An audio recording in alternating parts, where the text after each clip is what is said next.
All right.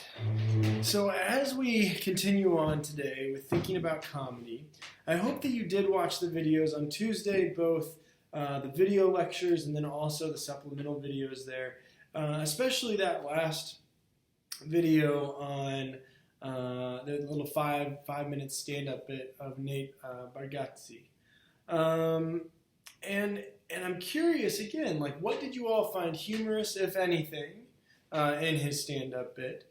And if you found nothing humorous in his stand-up bit, well, why? Okay. And moreover, when we think about kind of like the films that we seek out in the comedy genre, what kind of films do we seek out and why? And we had that full long list there of like the genres of comedy that might be useful to kind of like investigate. And again, you like can kind of pick through those, and that link again is in your Tuesday folder, but you can kind of like pick in there and you can kind of like go through those and potentially be like, okay, well, I really like this comic or I really like this actor and this thing. And it might help you kind of synthesize what humor you like more than others, right? So again, worthy of looking through.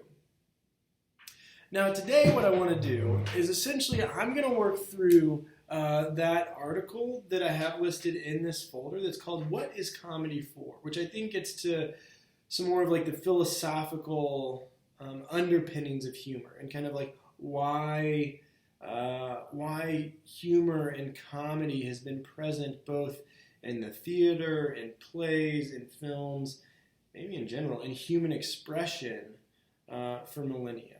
Okay, and you can see that my other linked video there at the bottom, or my other linked material there at the bottom, is Aristophanes, and again another little animated TED Talk. And Aristophanes was this famous ancient Greek playwright.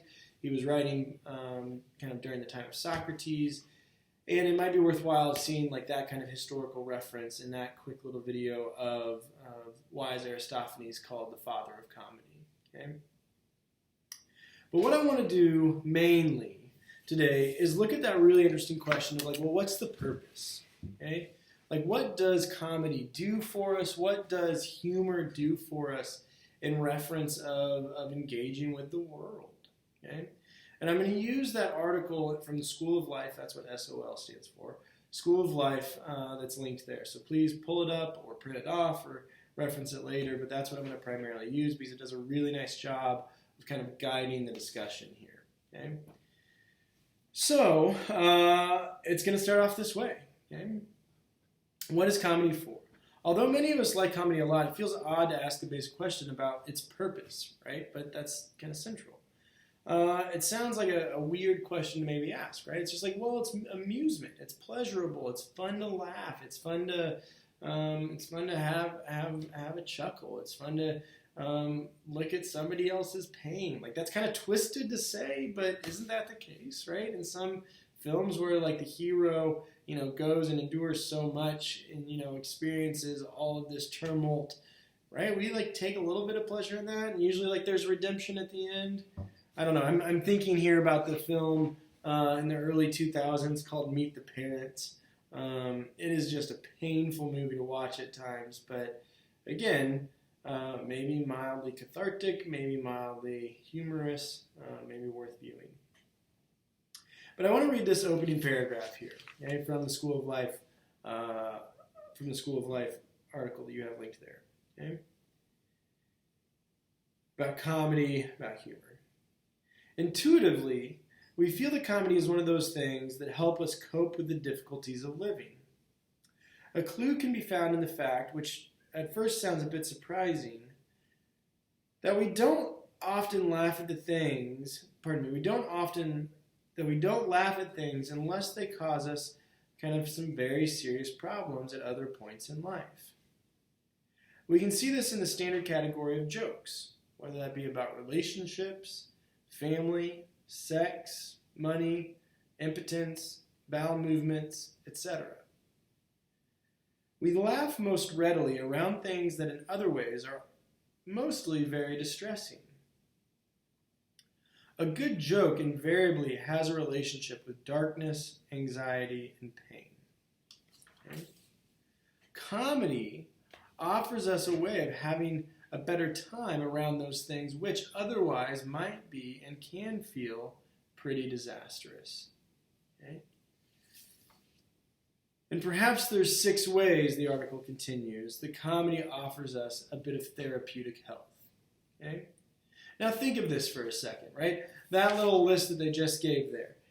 Relationships, family, sex, money, impotence, bowel movements, or some sort of kind of therein related topic, right?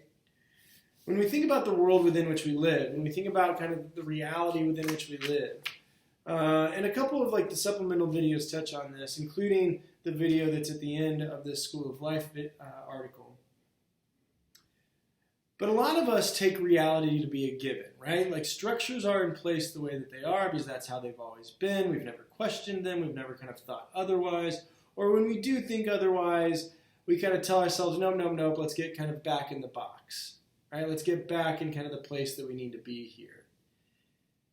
Well, what comedy does, or at least attempts to do at various times, is challenge that box, right? Challenge those conceptions which have fit neatly for a long time in a certain category. And often when we think about like jokes that, again, kind of push the boundaries or kind of make us, again, you know, as we talked about on Tuesday, maybe like when we like try to humor someone, right, we're kind of like letting our guard down.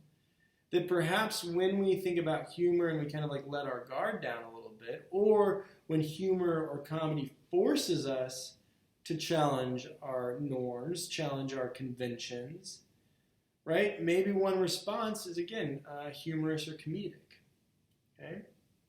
And so this idea of thinking about, well, what is the point of comedy? Well, perhaps one of its main aspects is to offer us a way of having a better time around things which otherwise might and can be and feel fairly disastrous or distressing, right?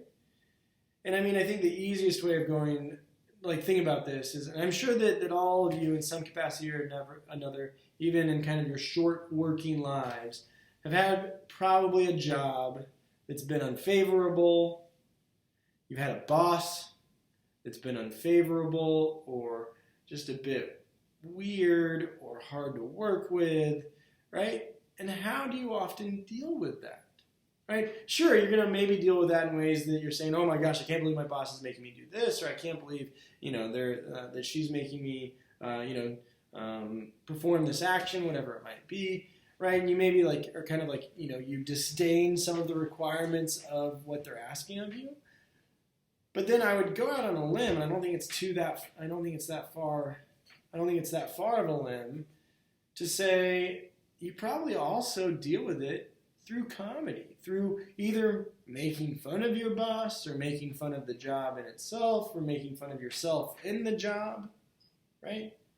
Well, why is that? Okay, why is that the move that we make? And perhaps, as this kind of School of Life article suggests, perhaps it's for us to cope, right? In a weird way, it's a coping mechanism. It's for us to maybe think that like the conventions of work, the conventions of the boss-employee relationship isn't, you know, as neatly confined as perhaps the boss wants to think that it is, right? And it allows us to, again, kind of challenge reality. It allows us to challenge our own reality a little bit, right? So perhaps there's something to be said here that the comedy, in a weird way, is this therapeutic kind of move. And so this is where the article goes next, by saying there are perhaps 6 key ways that comedy offers us therapeutic help, okay? And we're going to go through those 6 ways in the next video.